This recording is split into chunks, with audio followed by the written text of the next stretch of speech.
Paris, 2 heures du matin. La plupart des livreurs de pizza sont déjà couchés. Salim, lui, est sur le pied de guerre. D'accord. D'accord, ok, j'arrive. Il y a à peine 2 mois, il a créé avec 3 amis la première société de livraison de pizza la nuit à Paris. Oui, allô? Oui, allô? Aujourd'hui, il est le seul sur le marché. Les commandes pleuvent. Ce soir, il vient livrer des jeunes Américains dans une résidence étudiante. Visiblement, l'heure est à la fête. Thank you very much. C'est vraiment excellent. Parce que quand on veut sortir plus tard, on peut manger à l'heure qu'on veut.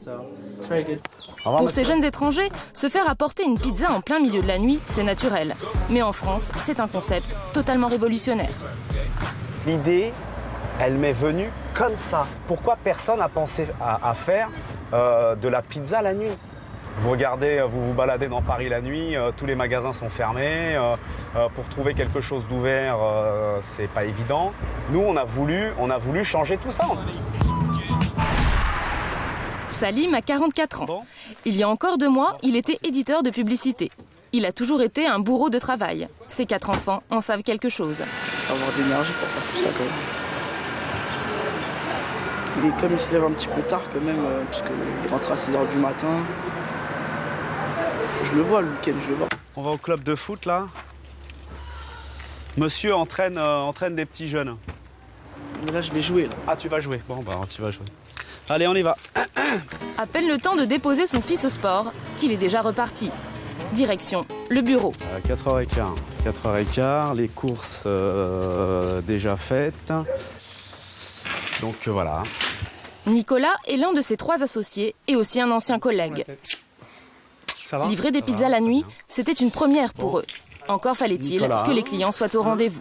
On a démarré, c'est pas mal. On a fait quoi? On a fait une vingtaine de pizzas. C'est pas mal, hein. Pour un démarrage, on savait même pas où on allait. Moi, je disais à tout le monde, bon, bah, ce soir, peut-être qu'on va se regarder et manger nos pizzas. Et finalement, les gens ont appelé. L'enjeu était de taille. Les associés ont misé gros dans cette affaire, 50 000 €. Même si les livraisons se font la nuit, le jour, Salim est aussi sur le pont. Sa société est toute nouvelle, il a besoin de la faire connaître. De placer la quantité. Alors, des pizzas à toute heure de la nuit, qu'en pensent les Parisiens? 15 € une pizza livrée à 3h du matin, ouais, ça peut aller, ça va. Je pense que pour 15 € la pizza, je préférais aller dans un restaurant plutôt que de l'avoir livrée chez moi. Non, franchement c'est raisonnable. Sur Paris c'est raisonnable. Mais la publicité, ça ne suffit pas. Alors Salim a eu une idée. Cette pizzeria classique fonctionne jusqu'à 23h. Il la sous-loue pendant les heures de fermeture. Pas besoin pour lui d'investir dans un four à pizza. Pour l'instant, ça nous convient bien parce qu'on ne savait pas où on allait. Avantage de ce système, le four est encore chaud. Ils sont 4 livreurs et 2 pizzaiolos. Au choix, une trentaine de pizzas. Mais ce service de nuit a un coût. Entre 10 et 22 € la pièce.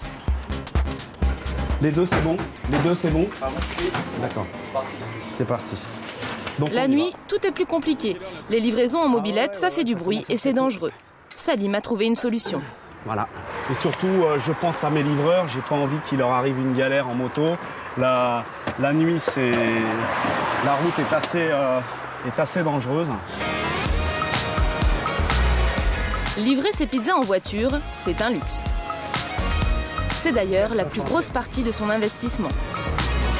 En fait, on a pris 4 voitures, donc c'est un investissement qui tourne aux alentours de 30 ou 35 000 €, je crois. Donc voilà, maintenant, il va falloir en vendre beaucoup. Pour l'instant, Salim est obligé de faire lui aussi le livreur.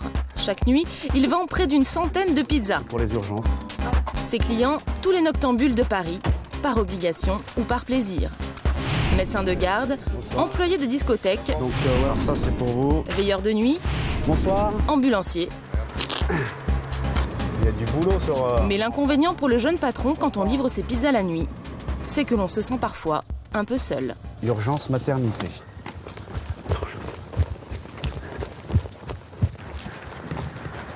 C'est pas tout à fait pareil qu'un particulier. Non, Le problème, c'est que les hôpitaux, c'est toujours la même histoire. On n'a jamais, ils nous donnent jamais d'indication sur les portes à prendre. Oh là là là là. Oh non, je rêve. Je rêve, c'est super bien. Wouh! À 3h du matin, personne n'est là pour vous renseigner. Et quand enfin on arrive, forcément, on est en retard. Bonsoir. Tenez. Et sont où nos glaces? Il y a des glaces? Il n'y a pas mentionné de glaces. C'est pour le retard.